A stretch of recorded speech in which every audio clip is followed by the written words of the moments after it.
नमस्ते, मैं हूँ अदिति सिंह और नेक्स्ट जेन भारत में आपका स्वागत है। इस शो में हम आपके लिए लेकर लाते हैं वो कहानियाँ जो बदलते भारत की असली तस्वीर दिखाती है। भारत के खेतों से लेकर स्टार्टअप्स तक, स्पोर्ट्स से लेकर इन्वायरमेंट्स तक, हर एक वो कहानी जो इस वक्त भारत के किसी कोने में बन रही है। तो चलिए मिलते हैं इन रियल चेंज मेकर्स से जो बना रहे हैं नेक्स्ट जेन भारत। पेड़ पर चढ़कर नारियल तोड़ना रिस्की भी है और टायरिंग भी, बट अब गेम बदल गया है। केरला के इस एआई पावर्ड रोबोट जिसे कोकोबॉट कहा जाता है, जो बिना इंसान को खतरे में डाले सीधा पेड़ से नारियल नीचे ला देता है। अब ना जान का रिस्क, ना मेहनत का लोड, बट टेक ने कर दिया है काम ऑन पॉइंट। इसे कहते हैं असली स्मार्ट फार्मिंग अपग्रेड, जहां सेफ्टी भी है और फटाफट काम भी, वो भी बिना किसी को रिस्क में डाल के। तो चलिए आपको लेकर चलते हैं इस कोकोबॉट से मिलवाने केरला। एकड़ों में फैले नारियल के पेड़ों का विशाल संसार, यही है केरल, जो नारियल उत्पादन का प्रमुख केंद्र है। लेकिन 50-60 फीट ऊंचे इन पेड़ों पर चढ़कर नारियल तोड़ना आज भी एक मुश्किल और खतरनाक काम है। हर बार पेड़ पर चढ़ना यानी जोखिम उठाना। इस वक्त मैं हूँ केरल के कोझिकोड में, जहां हम आपको दिखाएंगे नेक्स्ट जेन भारत की एक ऐसी झलक जहां तकनीक और परंपरा का अनोखा संगम देखने को मिलता है। जहां चुनौतियां होती हैं, वहीं तकनीक समाधान बनकर उभरती है। अब नारियल के पेड़ों पर चढ़ने की जरूरत नहीं है। कोझिकोड के 24 वर्षीय फाउंडर आशिन पी कृष्णा ने एक स्मार्ट सोल्यूशन तैयार किया है, कोकोबोट। कोकोबोट एक बैटरी से चलने वाला कॉम्पैक्ट रोबोट है जिसे पेड़ पर लगाया जाता है। ये मोटर की मदद से ऊपर चढ़ता है और कटिंग मैकेनिज्म से नारियल की तोड़ाई करता है, यानी कम मेहनत, कम जोखिम और ज्यादा स्पीड। इसे एक ही इंसान आसानी से ऑपरेट कर सकता है, जिससे काम भी तेज होता है और सुरक्षा भी बनी रहती है। आशिन का लक्ष्य है पेड़ों पर उगने वाली फसलों के लिए पूरी तरह ऑटोमेटेड हार्वेस्टिंग सिस्टम तैयार करना, जिससे खेती अधिक सुरक्षित और लाभकारी बन सके। We all know India is the world's third largest producers of coconut, and the most thing we face is the acute shortage of skilled laborers. So, like, people are taking this as a professional career because of the need of the skill set and the high risk involvement. It's a dangerous. It's a zero safety measures are there. People can fall down. Many people are dying. So that's the gap we are actually filling up. कोकोबोट को तैयार करने के पीछे ऑल्टरसेज innovations की युवा इंजीनियरों की team का बड़ा योगदान है। एक ऐसा स्टार्टअप जो एडवांस रोबोटिक्स और एआई के माध्यम से खेती को बदलने के मिशन पर काम कर रहा है। ये टीम कोकोबोट को लगातार और बेहतर बना रही है और अब इसका तीसरा वर्जन तैयार किया जा रहा है। First commercially viable coconut harvesting robot. It's one of its kind in the world. And also, I think this is not just a robot. This is a shift in the agriculture, how agriculture is going to evolve in the coming days. And also, I think this is what Atmanirbhar Bharat looks like in action. Company के मुख्य तकनीकी अधिकारी गोकुल कृष्णन बताते हैं कि कोकोबोट की तरह ही उनका स्टार्टअप वास्तविक दुनिया की चुनौतियों को हल करने के लिए नए प्रोडक्ट्स के डिजाइन तैयार कर रहा है। In the first stage, we create a rough sketch of the product, and once we finalize the sketch, we turn the sketches into a validating prototype. So we can validate the design and make refinements. Once the sketches are confirmed, we start the manufacturing depending upon our requirement, like in different methods like 3D printing or other manufacturing processes.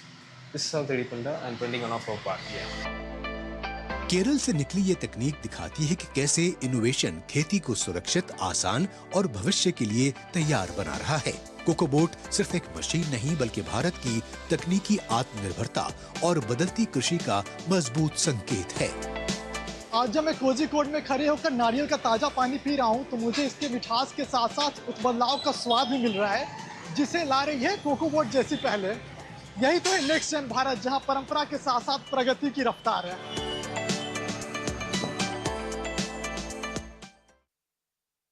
अगर आपकी हर सांस में आपको एक real time data, real time AQI पता चले, तो आप मेरी बात का यकीन मानेंगे कि नहीं। बैंगलोर के एक स्टार्टअप ने बना दिया है AI पावर्ड स्मार्ट मास्क, जो हवा को फिल्टर भी करता है और उसकी क्वालिटी लाइव दिखाता है। मतलब आपकी हर सांस के साथ आपको मिल रहा है फुल ट्रांसपेरेंट डेटा, ताकि आपकी हेल्थ रहे आपके कंट्रोल में। तो चलिए देखते हैं ये प्योर स्मार्ट लिविंग की एक ग्राउंड ब्रेकिंग इनोवेशन। दुनिया भर में बढ़ता प्रदूषण और आने वाले समय की चुनौतियां, इन्हीं से निपटने के लिए हम नई नई तैयारियां कर रहे हैं और अब टेक्नोलॉजी हमारी सांसों तक पहुंच चुकी है। बेंगलुरु के एक स्टार्टअप ने तैयार किया है एक AI पावर्ड स्मार्ट मास्क, जो रियल टाइम में हवा की गुणवत्ता पर नजर रखता है, जो सिर्फ हवा को साफ नहीं करता बल्कि आपको ये भी बताता है कि आप किस तरह की हवा में सांस ले रहे हैं। हमारे पास ये है एक मास्क। देखने में ये साधारण मास्क लग रहा है, लेकिन ये बिल्कुल अनोखा डिजाइन किया हुआ मास्क है। इसमें यहाँ से ताज़ी हवा आप अंदर लेते हैं और यहाँ से ये फिल्टर होके हवा बाहर आती है।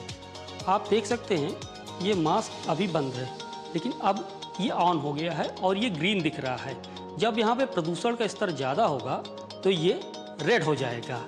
इसमें 5 लेयर का ये एयर फिल्टर है जो हवा को साफ करता है, जिससे आप शुद्ध और ताज़ी हवा प्राप्त कर सकें। ये कोई साधारण मास्क नहीं है, इसमें है 5 लेयर एडवांस्ड फिल्टर जो हवा को साफ करता है और साथ ही ये रियल टाइम में AQI और PM 2.5 जैसे कणों को ट्रैक करता है। यानी अब अंदाजा नहीं, सीधे डेटा के साथ फैसला। इसमें हम लोगों ने 5 लेयर फिल्टर लगाया हुआ है, जो आपका डस्ट मैटर, माइन्यूट मैटर, जो एलर्जीज होते हैं, पोलन एलर्जी होती है लोगों को, वो VOCs, और एक बैम्बू लेयर है जो आपका मॉइस्चर सोख लेता है, ताकि आप ये मास्क काफ़ी देर तक पहन सको। इसके अलावा ये AI स्मार्ट टेक्नोलॉजी से लैस है। आपके कंप्यूटर से, लैपटॉप से, मोबाइल से कनेक्ट होगा और आपको अलर्ट आता रहेगा कि आप किस खतरनाक जोन में हैं जहाँ पे AQI का स्तर ज़्यादा है। बस इसे अपने फोन से कनेक्ट कीजिए और तुरंत पता चल जाएगा हवा सेफ है या रिस्की। अगर प्रदूषण बढ़ा तो ये खुद ही अलर्ट देगा, यानी हर सांस अब स्मार्ट निगरानी में। पहला फंक्शन क्या है कि आपको AQI बताएगा, ये दूसरा ये फिल्टर करके देगा आपको हवा। हमारे पास 5 लेयर ओरा कोर फिल्टर है जो आपको इजीली जितनी AQI चाहिए वो फिल्टर 95 से 99% आपको फिल्टर करके देगा। इसका डिज़ाइन वाइज अगर देखा जाए तो बहुत ही सिंपल है, आप इजीली इसे लगा सकते हैं अपने जैसे भी आप नॉर्मल मास्क लगाते हैं। सिंपल आप वेयर करिए, एज इजी, बहुत ही लाइट वेट है। इवन मैं इजीली बोल भी पा रहा हूँ, कोई ब्रीथिंग इशू नहीं है। और हम धीरे धीरे नए नए वेरिएशन में इसे और हल्का और पावरफुल बनाते जाएंगे जैसे जैसे हमें लोगों का फीडबैक है। ये मास्क सिर्फ हवा ही नहीं, आपकी सुरक्षा का भी ध्यान रखता है। इसमें मौजूद SOS फीचर मुसीबत के वक्त आपकी लोकेशन सीधे आपके अपनों तक भेज सकता है। यानी टेक्नोलॉजी अब सिर्फ सुविधा नहीं, सुरक्षा भी दे रही है। अगर मान लो कि कोई मेरा पीछा कर रहा है और उस कंडीशन में मैं कुछ नहीं कर सकती हूँ, तो मैं अपना हेड तो हिला ही सकती हूँ। तो इसका सबसे अच्छा फीचर ये है कि मुझे बस अपना हेड ऐसे करना है 4 टाइम्स एंड ये SOS ट्रिगर कर देगा और जो भी मेरे रिलेटिव हैं उन्हें नोटिफिकेशन जाएगा। ये मास्क सिर्फ एक गैजेट नहीं बल्कि आने वाले समय की झलक है, जहां टेक्नोलॉजी हमारी सेहत और सुरक्षा दोनों का ख्याल रखेगी और शायद आने वाले समय में ऐसे स्मार्ट सॉल्यूशंस हमारी रोजमर्रा की जिंदगी का हिस्सा बन जाएंगे। चलिए अब चलते हैं जमशेदपुर के एक इनोवेटिव स्कूल में, जहां बच्चे सिर्फ किताबों तक सीमित नहीं हैं, वो AI, सोलर एनर्जी और सस्टेनेबिलिटी रियल लाइफ में सीख रहे हैं। बच्चे खुद सोलर एनर्जी से इलेक्ट्रिसिटी बना रहे हैं, वाटर सेविंग हैक्स ढूंढ रहे हैं, यानी फ्यूचर रेडी माइंडसेट अभी से बिल्ड हो रहा है। जहां हर स्कूल में टेक एक्सपोजर दे रहा है, वहीं यहां बच्चे प्रॉब्लम सॉल्वर्स बन रहे हैं, सिर्फ स्टूडेंट्स नहीं। यही है नेक्स्ट जेन इंडिया की असली तैयारी, स्मार्ट सोच और सस्टेनेबल अप्रोच।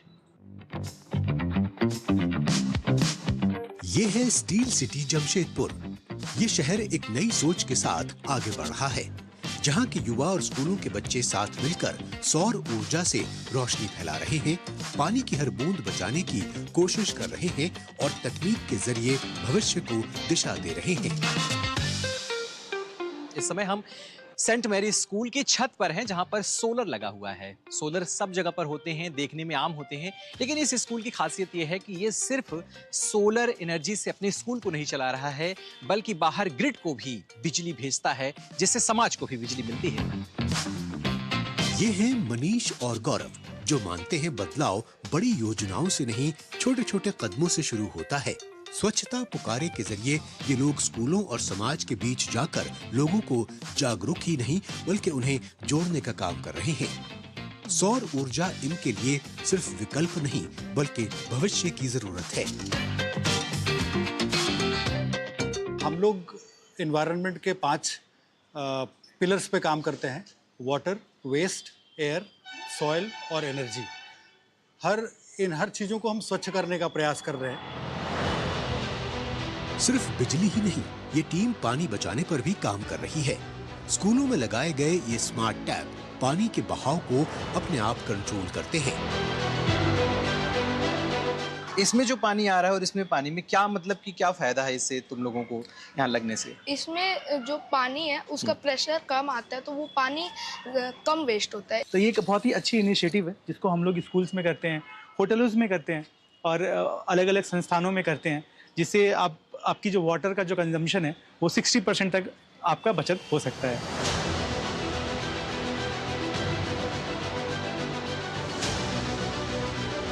जमशेदपुर के एक स्कूल में जहां लोग पानी और सौर ऊर्जा को लेकर के लगातार इनोवेटिव काम कर रहे थे, वैसे ही यहां पर एक स्कूल है जिस स्कूल में छात्र रोबोटिक्स, आज के समय की जो आर्टिफिशियल इंटेलिजेंस है और टेक्नोलॉजी के क्षेत्र में बड़ा काम कर रहे हैं। तो इस लैब में हम इन छात्रों के साथ मिलते हैं और जानते हैं कि क्या कुछ क्रिएटिव इस लैब में चल रहा है।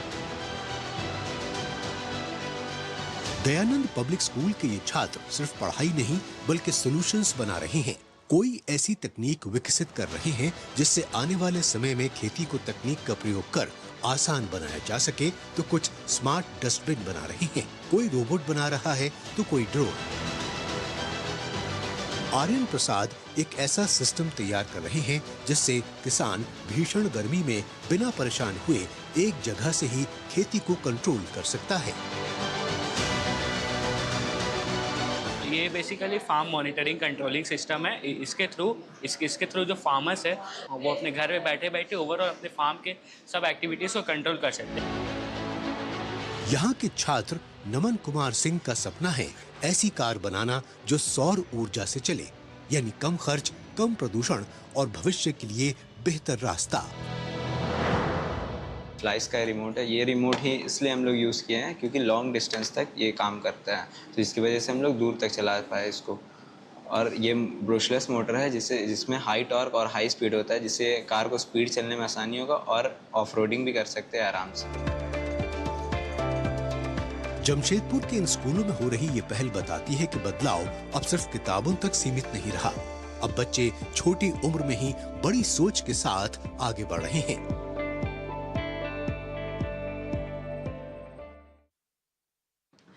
दार्जिलिंग की ये टॉय ट्रेन सिर्फ एक राइड नहीं है, ये 140 साल पुरानी चलती हुई हिस्ट्री है। 1881 से चल रही ये ट्रेन इतनी खास है कि इसे यूनेस्को ने वर्ल्ड हेरिटेज का दर्जा दिया है। मतलब ये दुनिया की यूनिक ट्रेन जर्नीज में से एक है। ये ट्रेन सड़क के बिल्कुल साथ साथ चलती है, जिगजैग टर्न्स लेते हुए पहाड़ चढ़ती है, तो इंजीनियरिंग भी है और थ्रिल भी। और जब आप इसमें बैठते हैं तो टी गार्डन्स और दूर कंचनजंगा के व्यूज़, पूरा सफ़र एक मैजिक से कम नहीं है। तो चलिए चलते हैं दार्जिलिंग, जहां सिर्फ ट्रैवल नहीं, टाइम ट्रैवल एक्सपीरियंस है जो आपकी ट्रैवल बकेट लिस्ट में ज़रूर होना चाहिए।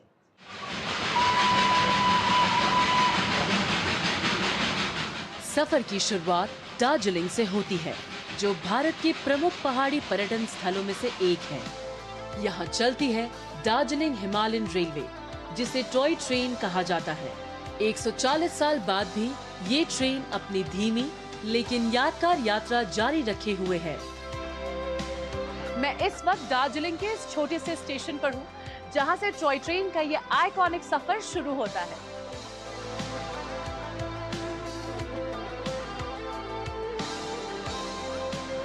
पहली ही नजर में इसका स्टीम इंजन इसे बाकी ट्रेन से अलग बना देता है और यही इस पूरे सफर की पहचान भी है।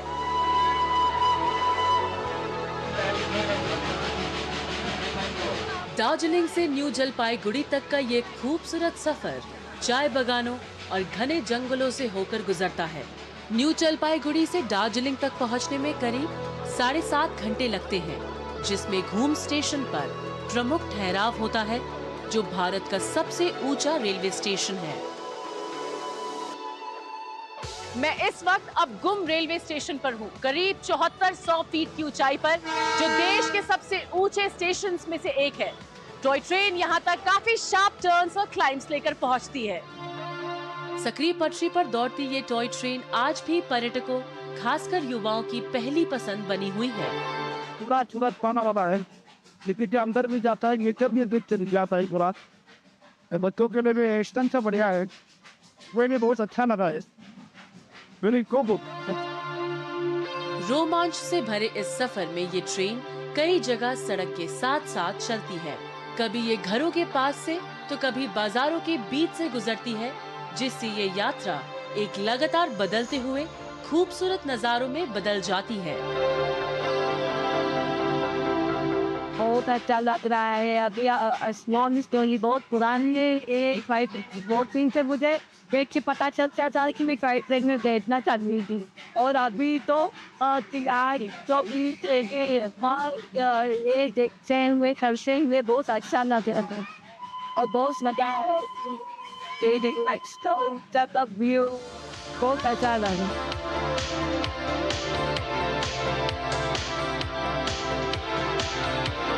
ये है बतासिया लूप, जहां ट्रेन एक सर्कुलर ट्रैक में घूमती है ताकि हाइट मैनेज की जा सके। साथ ही यहां से पूरा लैंडस्केप क्लियर दिखता है और यहीं एक वॉर मेमोरियल भी स्थित है। दार्जिलिंग हिमालयन रेलवे भारत की रेलवे विरासत का एक अनमोल हिस्सा है। इसे यूनेस्को वर्ल्ड हेरिटेज का दर्जा मिला है, जो इसकी ऐतिहासिक और तकनीकी अहमियत को दर्शाता है। यही वजह है कि ये सिर्फ एक पुरानी ट्रेन नहीं, बल्कि आज भी चलती हुई एक जीवंत विरासत है, जो हर सफर को एक अनुभव बना देती है। दार्जिलिंग का ये टॉय ट्रेन सिर्फ एक पुरानी ट्रेन नहीं है, ये इंडिया की रेलवे हेरिटेज का हिस्सा है, जो आज भी उसी ट्रैक पर उसी तरीके से चल रही है, और यही इसे सिर्फ हिस्ट्री नहीं, इंडिया का एक लिविंग हेरिटेज बनाता है।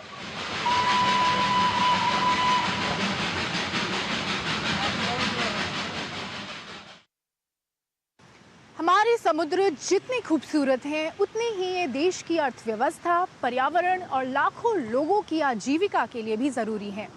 लेकिन क्या आप जानते हैं कि समुद्री तूफानों और तटीय कटाव से हमारी रक्षा करने में मैंग्रोव्स की बहुत बड़ी भूमिका होती है? जी हाँ, इन्हें बचाना बहुत ज़रूरी है और इसलिए देश भर में इन्हें बचाने और बढ़ाने के लिए कई प्रयास किए जा रहे हैं। तो आइए देखते हैं कैसे ये मैंग्रोव संरक्षण की यह मुहिम प्रकृति और भविष्य दोनों को सुरक्षित बनाने में जुटी है।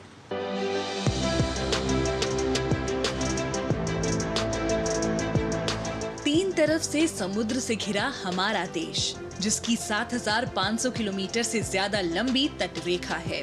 ऐसे में तटीय इलाकों की सुरक्षा के लिए मैंग्रोव यानी तटीय वनस्पति बेहद अहम भूमिका निभाती है। ये समुद्री तूफानों और तटीय कटाव से बचाने के साथ साथ कई समुद्री जीवों का घर भी होते हैं। यही वजह है कि आज देश के अलग अलग हिस्सों में मैंग्रोव संरक्षण और विस्तार पर तेजी से काम हो रहा है। गुजरात इसका एक बड़ा उदाहरण है, जहां पिछले कुछ वर्षों में बड़े पैमाने पर मैंग्रोव रोपण किया गया है। आज देश के कुल मैंग्रोव क्षेत्र का लगभग 1/4 हिस्सा गुजरात में मौजूद है और धुलेरा राज्य में बड़े पैमाने पर पुनर्वास और रोपण अभियान चलाए हैं और पिछले कुछ वर्षों में कई हेक्टेयर में नए मैंग्रोव क्षेत्र को विकसित किया है। ગુજરાતની અંદર છેલ્લા 5 વર્ષની અંદર 3500 થી પણ વધારે હેક્ટરની અંદર મેંગ્રોવનું વાવેતર કરવામાં આવ્યું છે અને એના કારણે જે દરિયાનું ધોવાણ થતું હોય છે એ ઘણા અંશે કંટ્રોલમાં છે અત્યારે આ મેંગ્રુવના વાવેતરની સાથે સાથે જ્યારે મેંગ્રુવનું કવરેજ વધ્યું તો એની સાથે જે મરીન લાઈફ છે એનું પણ કવરેજ વધ્યું છે. કરચલા, માછલી વગેરેની સંખ્યામાં પણ વધારો થયો છે. गुजरात में मैंग्रोव संरक्षण सिर्फ पौधे लगाने तक सीमित नहीं है. वन विभाग, स्थानीय समुदाय और पर्यावरण विशेषज्ञ मिलकर नए मैंग्रोव क्षेत्रों को विकसित कर रहे हैं. स्थानीय लोगों की भागीदारी से हर साल नए इलाकों में रोपण किया जाता है और पौधों की देखभाल भी सुनिश्चित की जाती है. 1 मीटर लांबो करिए छे, फूट ऊंचो करिए छे અને એમાં 40-50 થી તમરા નાખીને એના રોપા કરીએ છીએ. જંગલનો તમરનો વિકાસ તો બહુ સારો છે. અમુક જગ્યાએ તો બહુ મોટા તમર છે, ક્યાંય નીકળાતું પણ નથી. लेकिन मैंग्रोव संरक्षण की कहानी सिर्फ नए पौधे लगाने तक सीमित नहीं है. देश के बड़े शहरों में चुनौती पहले से मौजूद मैंग्रोव्स को बचाने की भी है. मुंबई में बढ़ते शहरीकरण और प्लास्टिक कचरे ने मैंग्रोव क्षेत्र पर दबाव बढ़ाया है. इसी चुनौती से निपटने के लिए नवी मुंबई में नागरिकों ने एक अनोखी मुहिम शुरू की है, जहां हर सप्ताह लोग मैंग्रोव्स के बीच पहुंचकर सफाई अभियान चलाते हैं. मुझे लगता है कि जब हम पूरे हफ्ते ऐसा काम करते हैं and we are just busy, हम अपने लाइफ्स में बहुत बिजी है, एंड जब संडे को आके हम जब ये काम करते हैं फॉर द नेचर, मतलब नेचर के लिए, मैंग्रोव्स के लिए, ये हमारे लिए ही है एक तरफ से और आगे के जनरेशन्स के लिए. तो जब हम आके ये सब चीज़ें करते हैं तो एक अंदर से खुशी होती है कि हम एक अपने तरफ से कंट्रीब्यूशन कर रहे हैं. बस वही एक मोटिवेशन है. इस पहल की एक और खास बात है नागरिकों और प्रशासन का साथ मिलकर काम करना. हर सप्ताह छात्र, शिक्षक, प्रोफेशनल्स और वरिष्ठ नागरिक मैंग्रोव्स के बीच पहुंचकर सफाई अभियान में हिस्सा लेते हैं. वो अपने समय से कुछ घंटे निकालकर जड़ों में फंसा प्लास्टिक और कचरा हटाते हैं ताकि आने वाली पीढ़ियों के लिए एक बेहतर पर्यावरण छोड़ा जा सके. अपने बच्चों को पढ़ाती हूँ तो मुझे वो अपना फ्यूचर नज़र आता है कि ये हमारे देश का फ्यूचर है. एंड उनके लिए मैं अगर थोड़ा सा कुछ कर पाऊँ, थोड़ा सफाई कर पाऊँ, उनके लिए एक बेटर दुनिया, थोड़ा अपना कंट्रीब्यूशन दे पाऊँ, वो मुझे एक बहुत इंस्पायरिंग थॉट लगता है. नेक्स्ट जनरेशन के लिए मेरा यही है, यही मैसेज है कि ये दुनिया तुम्हारी है. हम तो अब इतने बड़े हो गए हैं, आपकी दुनिया है, आपको ये संभालना है. कहीं नए मैंग्रोव लगाए जा रहे हैं तो कहीं वर्षों पुराने मैंग्रोव्स को नया जीवन दिया जा रहा है. ये प्रयास दिखाते हैं कि प्रकृति को बचाने के लिए सिर्फ बड़े प्रोजेक्ट ही नहीं बल्कि लगातार किए गए छोटे छोटे कदम भी बड़ा बदलाव ला सकते हैं. आज के शो में फिलहाल इतना ही. अगले एपिसोड में आपसे फिर मुलाकात होगी, जहां हम लेके आएंगे आपके लिए और ऐसी कहानियां भारत के कोने कोने से. तब तक के लिए नमस्ते.